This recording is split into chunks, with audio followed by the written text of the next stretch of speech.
Bayangkan berada di puncak dunia dengan kekuasaan mutlak, hanya untuk melihat segalanya hancur berkeping-keping dalam satu malam yang dingin dan sunyi.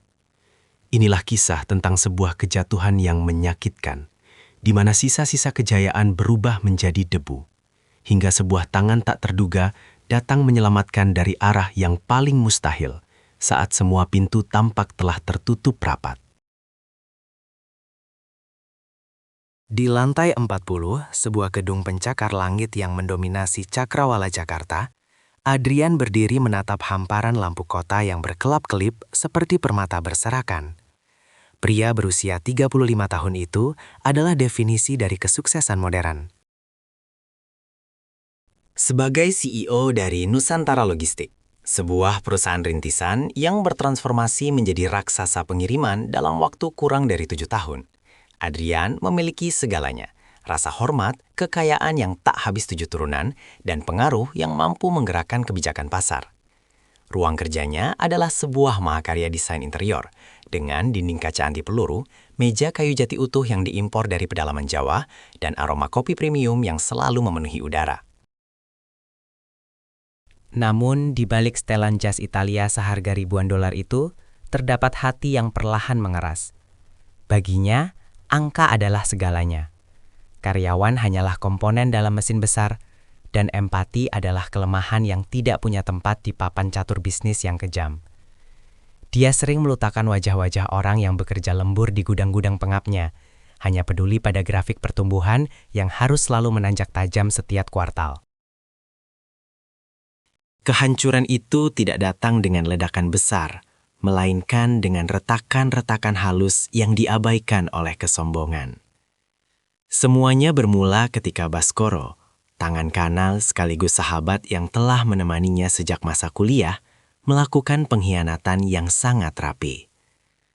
Baskoro, yang mengelola aliran dana investasi dan hubungan dengan pemegang saham, diam-diam telah mengalihkan aset perusahaan ke sebuah entitas cangkang di luar negeri. Di saat yang bersamaan, sebuah krisis rantai pasok global menghantam dunia, menyebabkan biaya operasional membengkak hingga 3 kali lipat. Adrian yang terlalu percaya diri pada algoritma dan sistem otomatisnya, terlambat menyadari bahwa kas perusahaan telah kosong melompong. Puncaknya terjadi pada suatu Selasa pagi yang kelabu. Pihak berwenang datang dengan surat penyitaan, dan Dewan Komisaris secara resmi memecatnya dari posisi CEO atas tuduhan kelalaian berat dan dugaan korupsi yang sebenarnya direncanakan oleh Baskoro. Dalam sekejap, semua rekening banknya dibekukan. Rumah mewahnya di kawasan Menteng dipasangi garis polisi, dan mobil-mobil sport koleksinya diangkut oleh truk derek di bawah sorot kamera wartawan yang lapar akan skandal. Adrian terjatuh ke dalam jurang yang begitu dalam hingga dia tidak bisa lagi melihat cahaya di atas sana. Teman-teman yang dulu selalu berebut untuk mentraktirnya makan malam mewah tiba-tiba menghilang. Nomor teleponnya diblokir dan namanya menjadi racun di dunia bisnis. Dia terpaksa tinggal di sebuah kamar kos sempit di pinggiran kota yang bising, di mana suara tetesan air dari atap yang bocor menjadi melodi pengantar tidurnya. Selama berbulan-bulan, dia hanya makan mie instan dan berjalan kaki berkilo-kilometer untuk mencari pekerjaan. Namun setiap pintu tertutup rapat begitu mereka melihat nama Adrian di daftar riwayat hidupnya. Depresi mulai menggerogoti jiwanya. Dia merasa Tuhan telah meninggalkannya. Atau mungkin ini adalah hukuman atas kesombongannya di masa lalu. Suatu malam, saat hujan deras mengguyur Jakarta dengan amarah yang luar biasa, Adrian berjalan tanpa arah di trotoar yang becek. Pikirannya gelap, dipenuhi dengan ide-ide untuk mengakhiri segalanya, karena dia merasa sudah tidak memiliki nilai lagi sebagai manusia. Dia berhenti di sebuah jembatan penyeberangan, menatap arus lalu lintas di bawahnya dengan mata yang kosong dan hati yang hancur berkeping-keping. Namun, tepat saat dia mencengkram pagar besi jembatan dengan niat yang mengerikan, sebuah suara parau memanggil namanya dari kegelapan. Seorang pria tua dengan pakaian lusuh dan topi yang sudah memudar warnanya berdiri di sana, memegang sebuah payung yang sudah berlubang. Itu adalah Pak Maman, seorang mantan sopir truk di perusahaan Adrian yang pernah dipecat secara massal 2 tahun lalu karena kebijakan efisiensi yang ditandatangani Adrian tanpa melihat daftar namanya. Adrian merasa malu yang luar biasa. Dia ingin lari, namun kakinya terasa lemas. Pak Maman tidak datang dengan kemarahan atau dendam. Sebaliknya, dia mendekat dengan senyum tulus yang memancarkan kehangatan yang sudah lama tidak dirasakan Adrian. Pria tua itu mengajak Adrian berteduh di sebuah warung kopi kecil di bawah jembatan, tempat para sopir truk dan kuli panggul berkumpul.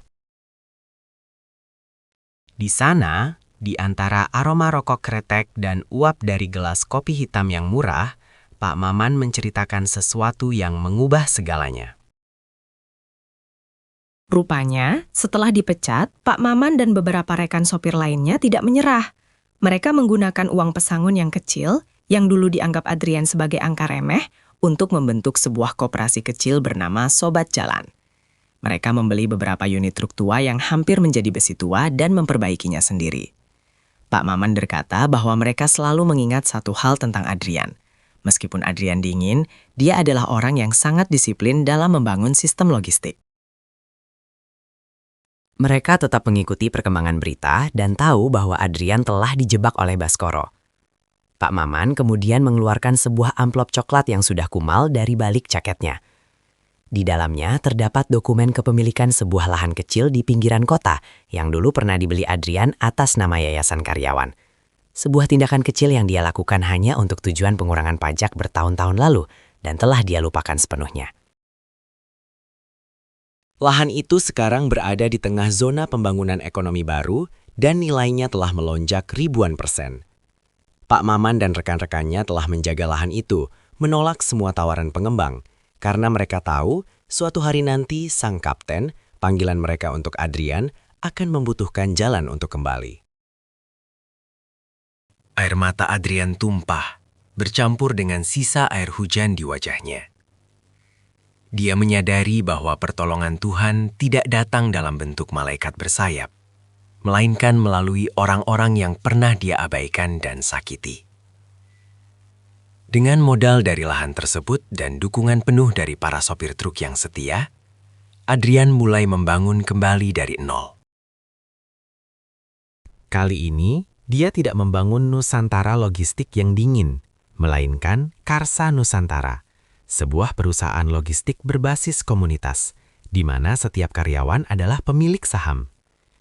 Dia bekerja di lapangan, ikut memanggul barang, dan mendengarkan keluh kesah para sopirnya di warung-warung pinggir jalan. Keahlian strateginya yang tajam kini dipadukan dengan empati yang mendalam.